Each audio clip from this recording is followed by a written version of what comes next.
மெக்சிகோவில் திடீரென அரங்கேறும் தொடர் சம்பவங்கள் பொதுமக்களிடையே வரவேற்பையும் போலீசாருக்கு தொல்லையாகவும் மாறியிருக்கிறது. வாகன திருட்டில் ஈடுபடுபவர்களை கையும் களவுமாக பிடித்து மின்கம்பத்தில் கட்டி வைக்கிறார் ஒரு மர்ம மனிதர். மெக்சிகன் பேட்மேன் என அழைக்கப்படும் இந்த நபர் யார்? அவரது பின்னணி என்ன? மெக்சிகோவில் நடப்பது நீதிக்கான தேடலா, சட்டத்தை கையில் எடுக்கும் அத்துமீறலா என அடுக்கடுக்காக எழும் கேள்விகளுக்கான பதிலை இந்த காட்சி தொகுப்பில் பார்க்கலாம். இருள் சூழ்ந்த இரவு. மெக்சிகோவின் லாகோஸ் டி மொரேனோ நகர வீதிகள் நிசப்தத்தில் மூழ்கி கிடக்கின்றன. திடீரென ஒரு மர்ம உருவம் நிழலில் நகர்கிறது. கையில் ஒரு பிளாஸ்டிக் டேப் சுருள் மற்றும் ஒரு மார்க்கர் பேனா. அடுத்த நாள் காலை அந்த நகரமே அதிர்ச்சியில் உறைகிறது. ஒரு மின் கம்பத்தில் ஒரு நபர் உடல் முழுவதும் டேப்பால் சுற்றப்பட்டு அசைய முடியாமல் பிணைக்கப்பட்டிருக்கிறார். அவரது நெற்றியில் ஸ்பானிஷ் மொழியில் ரெட்டேரோ, அதாவது திருடன் என்று எழுதப்பட்டிருக்கிறது. அவரோடு சேர்த்து திருடப்பட்ட மோட்டார் சைக்கிளும் அங்கே நிறுத்தப்பட்டிருக்கிறது. இது ஏதோ ஹாலிவுட் சினிமா அல்ல. மெக்சிகோவின் ஜாலிஸ்கோ மாகாணத்தில் இன்று நிஜமாகவே நடந்து கொண்டிருக்கும் ஒரு அதிரடி வேட்டை. யார் இந்த மெக்சிகன் பேட்மேன்? குற்றவாளிகளின் சிம்ம சொப்பனமாக மாறியிருக்கும் இந்த மர்ம மனிதனின் பின்னணி என்ன?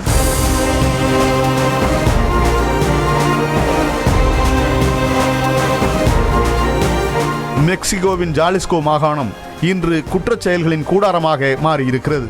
குறிப்பாக மோட்டார் சைக்கிள் திருட்டுகள் இங்கே கட்டுக்கடங்காமல் அதிகரித்துள்ளன.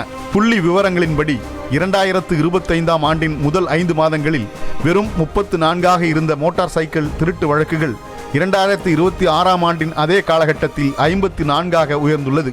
காவல்துறையின் இயலாமை மற்றும் ஊழல் நிறைந்த நிர்வாகத்தால் மக்கள் நம்பிக்கை இழந்து நிற்கின்றனர். இந்த சூழலில்தான் ஒரு மர்ம மனிதன் சட்டத்தை தன் கையில் எடுக்கிறான்.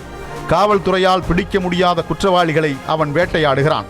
அந்த மர்ம மனிதனின் செயல்பாடுகள் அப்படியே காமிக்ஸ் நாயகன் பேட்மேனை நினைவூட்டுவதால் சமூக வலைதளங்களில் மக்கள் லாகோஸ் டி மொரேனோவின் பேட்மேன் என்று பெயரிட்டுள்ளனர். இந்த மெக்சிகன் பேட்மேன் யார் என்பது இன்று வரை ஒரு மர்மமாகவே நீடிக்கிறது. அவர் தனியாக செயல்படுகிறாரா அல்லது குழுவாக செயல்படுகிறாரா என்ற கேள்விக்கும் பதில்கள் இல்லை. ஆதாரங்களின்படி அவரது குடும்பம், கல்வி அல்லது ஆரம்ப வாழ்க்கை குறித்த எந்த தகவலும் அதிகாரப்பூர்வமாக தெரியவில்லை. ஆனால் லாகோஸ் டி மொரேனோவில் அதிகரித்த குற்ற செயல்களும் அதனால் பாதிக்கப்பட்ட அப்பாவி மக்களின் குமுறலுமே ஒரு சாதாரண மனிதனை இந்த நிலைக்கு தள்ளியிருக்க வேண்டும் என்று சமூக ஆர்வலர்கள் கருதுகின்றனர். அவர் சினிமா பேட்மேனை போல அதிநவீன ஆயுதங்களை பயன்படுத்துவதில்லை. மாறாக பிளாஸ்டிக் டேப் மற்றும் ஒரு சாதாரண மார்க்கர் பேனாவை மட்டுமே பயன்படுத்துகிறார். இதுவே அவரது அடையாளமாக மாறியிருக்கிறது. இந்த மர்ம மனிதனின் வேட்டை ஜூன் 13, 2026 அன்று தொடங்கியது. அன்று காலை ஒரு இளைஞன் மின்கம்பத்தில் கட்டப்பட்ட நிலையில் கண்டெடுக்கப்பட்டான். அதன் பின் வரிசையாக இதுபோன்ற சம்பவங்கள் அரங்கேறின. ஜூன் 17ஆம் தேதி 18 வயதுடைய 2 இளைஞர்கள் மின்கம்பத்தில் கட்டப்பட்டிருந்தனர். அவர்கள் முகத்தில் பூனை மீசைகள் வரையப்பட்டு வாய்கள் டேப்பால் மூடப்பட்டிருந்தன.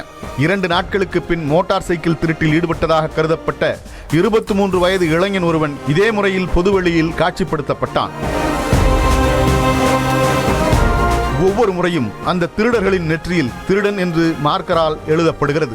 மேலும் அவர்களின் தலைக்கு மேலே ஒரு இளஞ்சிவப்பு நிற அட்டையில் அவர்கள் செய்த குற்றம் என்ன என்பது விவரமாக எழுதப்பட்டு தொங்கவிடப்படுகிறது. இதுவரை 5ற்கும் மேற்பட்டோர் இவ்வாறு வேட்டையாடப்பட்டுள்ளனர். இந்த சம்பவங்கள் மெக்சிகோவை 2 பிளவுகளாக பிரித்துள்ளன. மெக்சிகன் பேட்மேனுக்கு ஆதரவான ஆயிரக்கணக்கானோர் காவல்துறை செய்ய தவறியதை இந்த பேட்மேன் செய்வதாக சமூக வலைதளங்களில் பாராட்டி வருகின்றனர். மோட்டார் சைக்கிள் உரிமையாளர்கள் இவரை ஒரு நிஜ நாயகனாக பார்க்கிறார்கள். மற்றொரு பிரிவினரோ சட்டத்தை தன் கையில் எடுப்பது ஆபத்தானது என்றும் இது வன்முறையை மேலும் தூண்டும் என்றும் எச்சரிக்கின்றனர்.